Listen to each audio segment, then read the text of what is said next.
Hey everybody, Ryan here at eTrailer. Today on our 2024 GMC Sierra 3500, we're going to be showing you how to install the Firestone Ride-Rite air helper springs for the rear axle. But before we get into that, let's take a couple minutes, check these out, and make sure they're going to be right for you. One of the things that we like to do is some before and after testing. That way we can actually feel if the airbags are actually going to make an improvement. So right now we have our factory suspension. We'll get some weight back here, run through our course, and see how it does.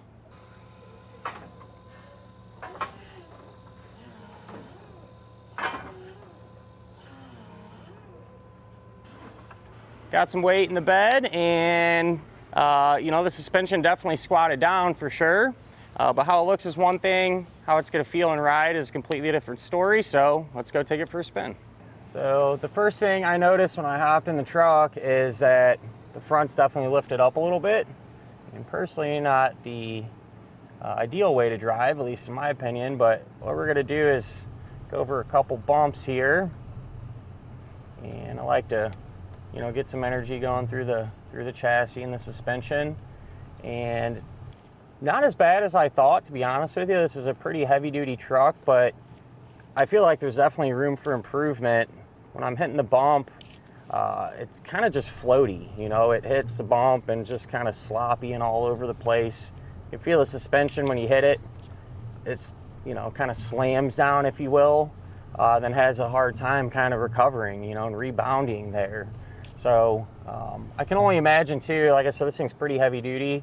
If you had a lot more weight back there, everything would definitely be amplified in terms of that. So we'll see how it does. Once the air springs are on, I feel like there will definitely be an improvement. What we'll do now is some evasive maneuvering, if you will. And usually, from my past experience, this is where suspension enhancements are really going to help out. So I'll gain a little speed, we'll get through this clearing here and make some sweeping style turns. And just like I thought with this one, you tend to get a lot of body roll. And what that means, you feel that truck getting sloppy, wanting to lay over, and then you have to really kind of crank on that wheel to get everything back under control and make it feel a little more planted again. And like I said, that's just about every single vehicle from my experience that does that type of thing. And, with the suspension enhancements, it should really help combat that and make your driving experience a lot better. So we'll see what happens. Now that, we kind of established how the truck rides without a suspension enhancement, we actually have the airbags on now and put the same amount of weight in the bed of the truck. And it's actually at the factory ride height with only 52 pounds of air in the bags. And I know that because when the truck was unloaded, the factory suspension, I put a piece of blue tape around our shock absorber where the two pieces kind of met. And that's right exactly where it is now with that amount of air pressure. So kind of just goes to show, these are so adjustable, don't take a whole lot of air to make a big difference. But with that said, let's go ahead and go for a ride again. Just sitting in the truck, it feels better. It's a more comfortable ride. It's level, we're not pointed up at the sky like we were before. And we're gonna do the same thing, go over our bumps and kind of see how it feels. And even just hitting those first couple, can tell it's better for sure, a lot more forgiving. I feel like the suspension, you hit that bump and beforehand you're just kind of floating super sloppy all over the place. This one you can feel it hit and then feel that suspension rebound and kind of level the truck back out.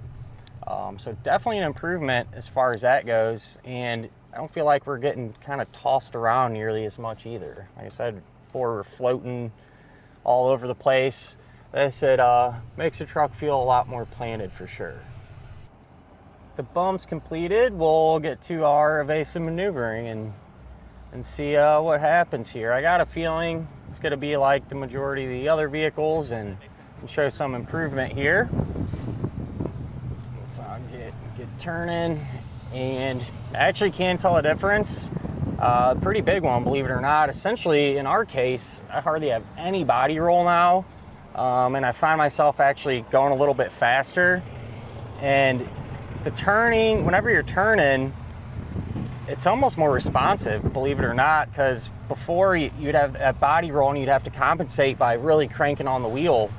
But the truck staying more square, you know, your front tires, everything's not having to work as hard. And so it makes turning a lot more manageable, a lot easier, not having to kind of fight the truck. So definitely an improvement.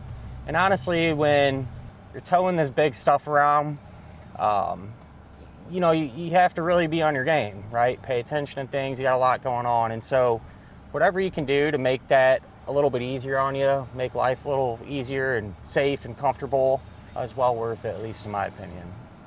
Underneath the truck, this is what the airbags are going to look like once you have them installed. And it's pretty simple the way they work. They're just simply going to fill that void from the bottom of your frame rail to the top of your axle tube, and you know, essentially a big cushion in there, right? They're going to replace the factory style jounce bumpers, and the jounce bumpers actually don't provide additional support like an airbag does. These are just there to help prevent the suspension from actually bottoming out. So with this, you're going to have a lot more adjustability, and you can kind of fine tune these to the particular load that you're going to be hauling. So with these, they're the more heavy duty version. These can handle up to 7,500 pounds of load carrying capacity. Keep in mind though, this, you know, by adding these, they're not going to increase your truck's load carrying capacity. That's just how much weight these can handle. So they're adjustable from 5 to 150 PSI. And if it were me, and you're going to put these on your truck anyway, I would choose these over the more light duty ones, because you're going to get some additional benefits. You know, being able to adjust them more. So if you have really heavy loads, you can increase the pressure in these more.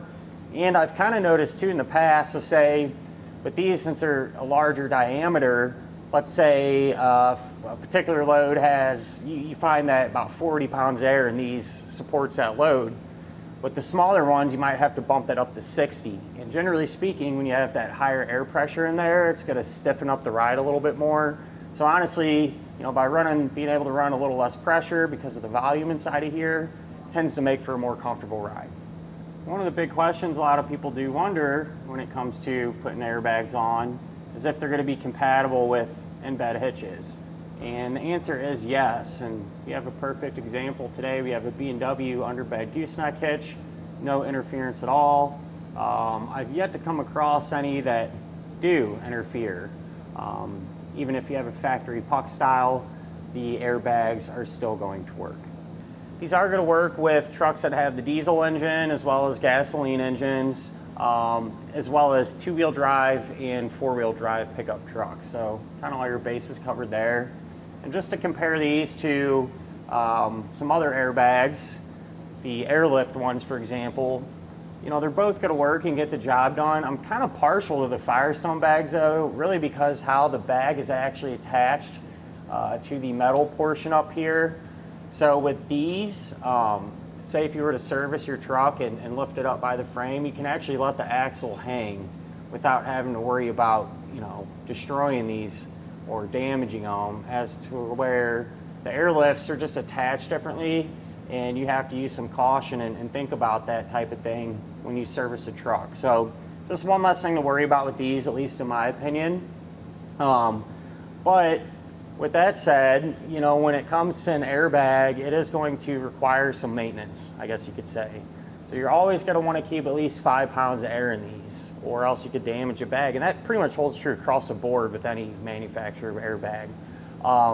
So something to make that a little bit easier is by adding an onboard air compressor, where it kind of, you can set it up to where it'll always keep that minimum pressure in there and let you make pressure changes on the fly and everything like that. And the compressor system that I'm a huge fan of is the Airlift Easy Mount. It's a wireless one, and we've had a lot of good luck with it. So when it comes down to it, you know, an airbag is a good all-around suspension enhancement, gives you a lot of adjustability and things like that. If you're someone though that primarily just say tows one trailer, a really heavy one, for example, and you're not really too crazy about the airbags and having to, you know, put air in them and check them and stuff like that, Potentially a good solution for you would be, it's called the timbering.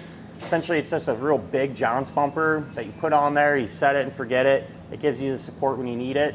But those are pretty stiff though. So like I said, if you have a really heavy trailer with a lot of tongue weight or pin box weight, if you're doing a fifth wheel or something, those are always an option. And then something a little more forgiving that's similar would be a sumo spring. Those seem to be a little more comfortable, I guess you could say, and we find those getting pretty popular with like in-bed campers and things like that. So you definitely have a lot of options to choose from, and you can pick the one that best suits your needs. But as far as the installation goes with these, they're really not too bad. I'd say, I've done airbags that are easier, some that are more difficult. These kind of fall right in the middle, so really shouldn't take up a ton of time or really run into too many issues. But with that said, let's go ahead and get started on them now. To begin our installation, we're going to be underneath the back of our truck, and what you want to do is just temporarily lower and remove the spare tire, as it gives us a lot more room to work. To free up even more space, we'll also remove this heat shield over on the passenger side, and there's going to be two 13mm head bolts. So you got one right there, and then one just a little bit more forward right here. We'll lower this down and get it out of our way for now. Now you can get your factory jounce bumpers removed, and so with these, they just pop out. I sprayed them down with some soapy water, make it a little easier, but take a pry bar or big screwdriver and get them removed, as we will not be reinstalling them. We're able to start assembling our upper bracket now, and so you're gonna have this piece and then these two pieces. All right, and these holes are going to line up with these elongated ones here, like that. So what we'll do is we'll get them out of the way for now. If you flip this over, see how those edges are beveled? You can take these bolts here. Those are going to go in through there. Slide that piece over it. We'll take a flange nut and just get these hand tight. And what we're looking for here is you still want to be able to kind of move this and slide it back and forth to be able to adjust it. So I'll do the same thing and use the same hardware combo for this one here.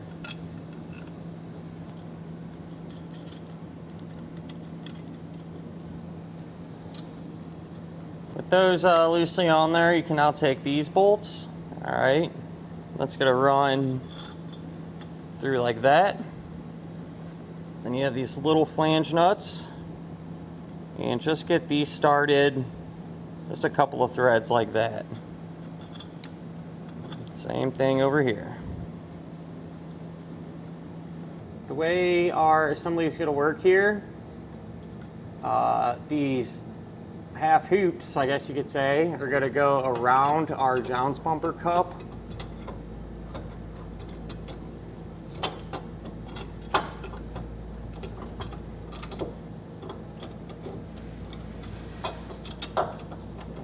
They kind of sit up there like that, and then what you want is this part of the bracket to sit against the inside of the frame flat, and you want to put upward pressure on this to set it up against the bottom part of the frame as well. Once you're holding it like that, you can take these smaller bolts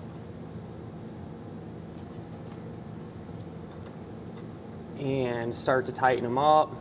So I'll just run it down by hand. Do the same for the back one, and then we'll come back and kind of start to snug them so it'll hold in place. Once you got them about hand tight, you can come back with a 7/16 and snug these down. And you want to alternate too, so hit this one a little bit, go to the other side, hit that one until your assembly stays in place. So once you get the smaller bolts snug and everything's held up how you want it, you can come back and snug up these bolts. So I have a 7/32 Allen head tool here, and I'll hold the nut using a 9/16. With these, I like to kind of do an X pattern too, just to draw everything in evenly.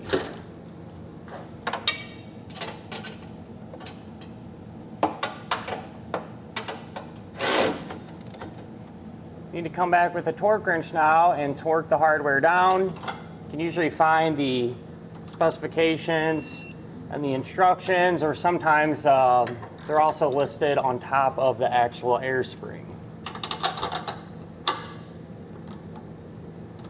You can grab our air spring now, and on the top of it, you're gonna have this dowel, and then this threaded portion, and this inside of the threaded portion, that's where we're gonna thread in this quick connect fitting. So with this, get it started by hand, make sure it's going in straight, and then you'll tighten this down. I have a 14mm, and with these, you know, I like to turn them maybe a couple times. You kind of feel it start to get tight. Once it is tight, I usually call that pretty good, because you don't want to over tighten it and crack it or anything like that.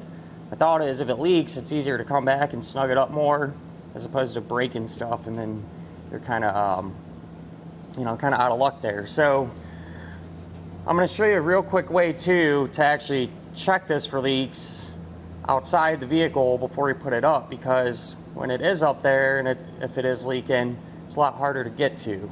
So what you can do, grab the airline, and you only need maybe a few inches, and you want to cut this, and this is going to hold true when how we cut this for all of our fittings.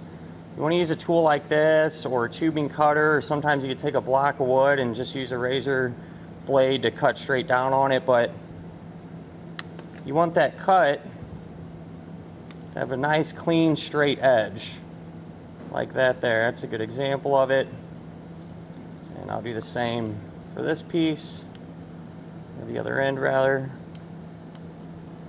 And what you can do is actually grab the air inflation fitting that they give you, push that on, we'll push that into there, and then we can fill this up full of air and make sure this part isn't leaking.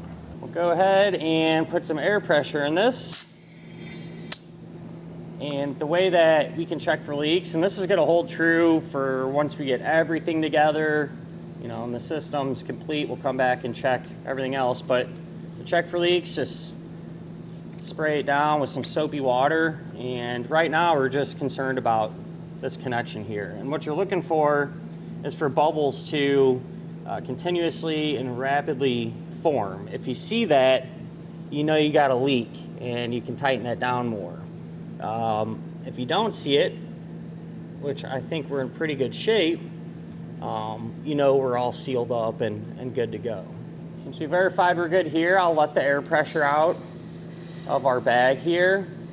And just for future reference, since we're right here, let's say if you get everything together and you check for leaks and you have a leak at the connection point because you might have made a bad cut on the airline hose or something.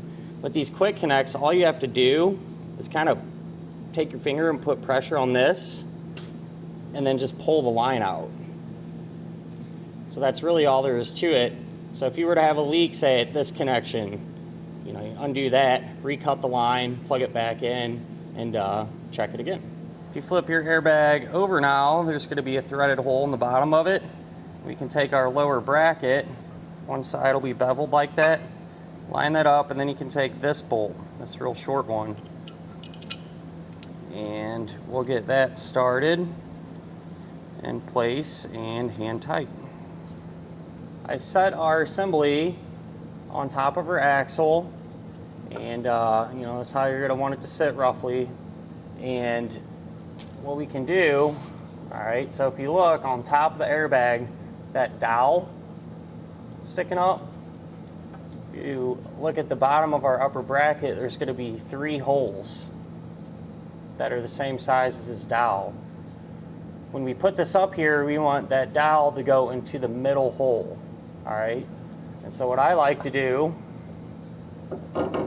is kind of get it way off, you know, and push up on it. And you'll feel it kind of lock into the first dowel. And you can spin it again. That should be the middle there, but just to be safe, continue to rotate it. You'll feel it lock into that other one. So that's one way I kind of like to verify that we are indeed in the middle. And once we verify that, you can take a marker and we're just going to put some lines there. That way we don't lose the positioning, and we can kind of reference this while we're doing that. So just double check again. All right, so we know we're good. And I want to mention too, if you're going to be doing the passenger side, at this point you would they give you a little heat shield, put that in and sandwich that heat shield in between the top of the air spring and the bottom of your upper bracket. So while we're holding pressure on this, where we put our air fitting valve, you can take this star washer, put that on, and then this big nut, and we'll run this down pretty much as tight as we can by hand.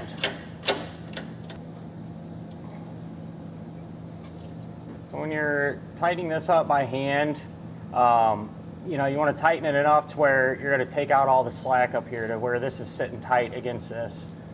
A lot of times too, the nut, you'll start to tighten it and it'll kind of start to hit the upper bracket a little bit, so you'll run into kind of some hard spots. If that happens, you can I just use an adjustable wrench like this, just kind of bump it through there, or you can use I believe it's 1 1/8 regular style box wrench if you got that. But I just snugged it up, don't get too crazy. And then you can move to the bottom bracket. You want this to sit flat on top of the axle there. Make sure it's square and how you want it. And if you remember, we left that one bolt on the bottom loose, and that's so we can make adjustments here. So get that to where it looks like it's, you know, all lined up with the upper one. And I'll hold that in place. Put a couple alignment marks on it as well.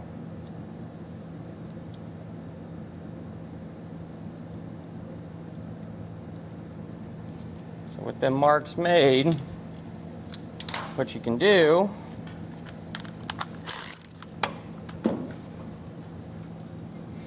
is kind of just pull this up. You can take the whole air spring out if you want. I just find it easier to do it like this.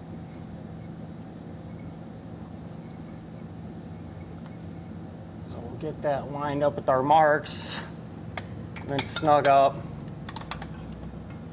that Allen head screw with the 7/32.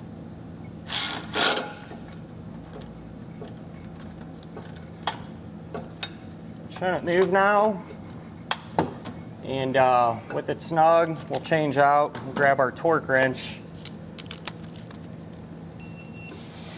and actually torque it down.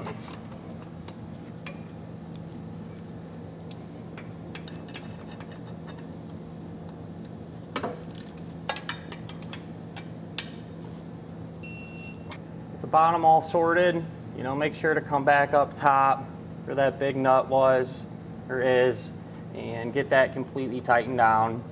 And moving back to the lower bracket, you're gonna have these straps.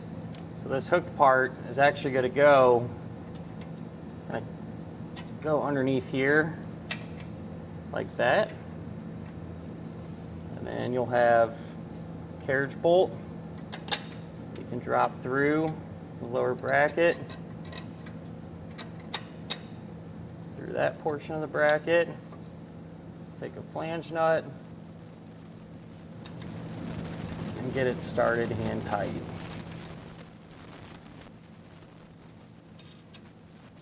On the front side of our air spring, we're gonna have that same bracket and it's gonna work the same way. And this one actually lines up pretty good, but some things I've ran into in the past is where our shock mount bracket, I guess you could say, is welded to the axle tube. There's not a whole lot of space in there, and this tends to kind of fall almost right in the middle of it. And so a lot of times you'll have a hard time getting that in, right? So one thing you can do is take a file or something and just file it down a little bit. What I've done in the past, sometimes it works, sometimes it don't. Sometimes you can take a hammer and actually get it to tap over far enough to get your bolts to line up. Same hardware over here. And then we can snug these up some. It's a 9/16. What I like to do as well, once you get it snug, just kind of tap on the bottom of that bracket. Make sure it's really seated up there good. So this one's snug. Do the same thing on the other side. With those snug, you need to make sure and come back with your torque wrench and get these completely tightened down as well. So once you got those last little brackets torqued down, that's going to finish up this airbag. So this is all completed. We are going to have to plug an air line into it though and run it towards the back. Before we do that, we need to know where we're actually going to route the line. So we'll go to our bumper and figure that out. So this is what we came up with here. On the driver's side, we've got this Torx head bolt. So I got a T40. Pull that out. And then what I did, so this bracket here comes in the kit. And the problem is on these particular trucks, if you go to try to put them on the hitch, they just don't fit that well. And so what I thought of, pull that bolt out, I drilled a hole in the bracket, and it's gonna line up with it like that. And we can use that bolt to secure it. So I think that'll work out pretty good. Before I put that back up there though, you can see I kind of prepped one of our air fittings. I'll set my tool down here. So get that hole drilled out and then take your fitting, all right. Have a flat washer, put that on, put it through. We'll have another flat washer, and then the nut.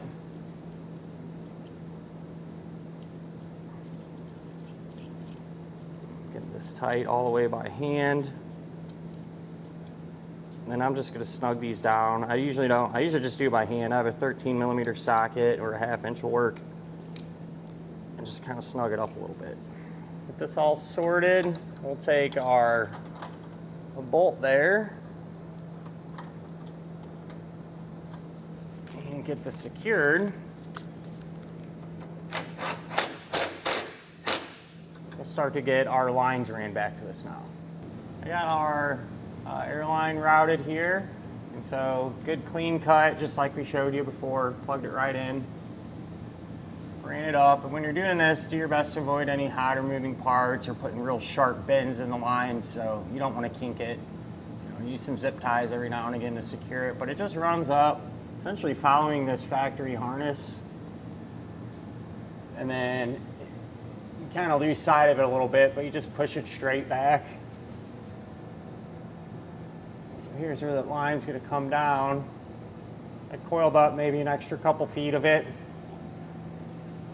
and then just ran it down, cut it to length, and plugged it into our fitting here. For the other side, so I got that bag installed, but we'll show you that in a second. Might as well run this one too. This line comes up. This goes along our back bumper. This one just kind of follows the side of our frame rail all the way to our airbag. With the passenger side airbag, that's going to get installed essentially the exact same way as the driver's side did, with a couple of exceptions. One of them being the heat shield here that we talked about. You know, just make sure it's facing the exhaust to get optimal protection. And then before you plug your airline into the bag, they give you a couple of these thermal sleeves. So just put that over the line, and those are there just to help protect the airline from the heat that the exhaust produces. We can inflate our air springs to 70 psi. That way we can check for any leaks or clearance issues.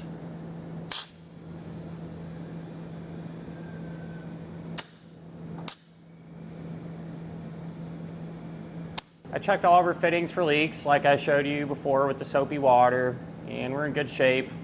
Something that a lot of people forget about are the actual valve cores, the fittings here.